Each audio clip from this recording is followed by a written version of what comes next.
দীর্ঘদিনের গুঞ্জন অবশেষে সত্যি হলো। আনুষ্ঠানিকভাবে ডিভোর্স হতে যাচ্ছে দেশের জনপ্রিয় তারকা জুটি তাহসান মিথিলার।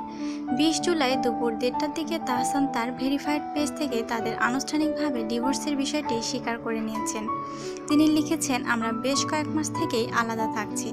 গত কয়েক মাস ধরেই বিষয়টি নিয়ে আমরা ভাবছিলাম, অবশেষে সিদ্ধান্ত নিলাম কোনো চাপে না থেকে আলাদা থাকার। আমরা জানি আমাদের এই সিদ্ধান্তে অনেকে ব্যথিত হবেন, সেজন্য দুঃখ প্রকাশ করছি। তিনি আরও লিখেন, আমরা সবসময়ই আমাদের সম্পর্কটা ভালোবাসা ও নীতিবোধের মধ্যে রেখেছিলাম। আশা করব এই সিদ্ধান্তের পরও সেটা অব্যাহত থাকবে।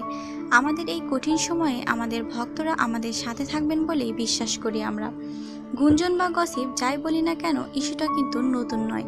দীর্ঘদিন ধরেই গুঞ্জন শোনা যাচ্ছে জনপ্রিয় তারকা জুটি তাহসান মিথিলা তাদের সম্পর্কের বিচ্ছেদ ঘটিয়েছেন। আর গতকাল রাত থেকে ফেসবুকে এই খবরটি আরও বেশি উত্তাপ ছড়ায় এই জুটির ভক্তদের মাঝে। অনেকেই ফেসবুকে স্ট্যাটাস দেওয়া শুরু করেন ডিভোর্সের ঘটনা নিয়ে।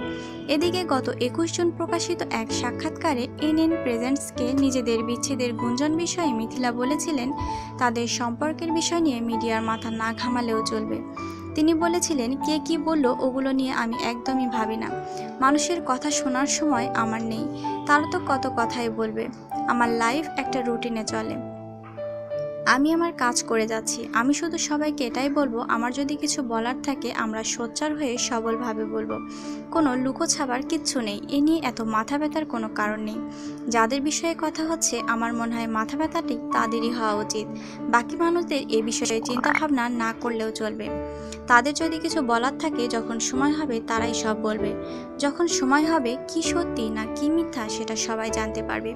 আমি এমন একটা মানুষ যে ফেক একটা লাইফ লিড করতে পারি না, আর কোনো মিথ্যার আশ্রয়ে আমি এমনিতেও থাকবো না। বলে রাখা ভালো, 2004 সালে তাহসান মিথিলার প্রেম শুরু হয়েছিল। 2006 সালের 3 আগস্ট তারা বিয়ে করেন। তাদের একটি কন্যা সন্তান রয়েছে। সুপ্রিয় দর্শক, প্রতিনিয়ত সর্বশেষ খবর পেতে সাবস্ক্রাইব করুন আমাদের চ্যানেল।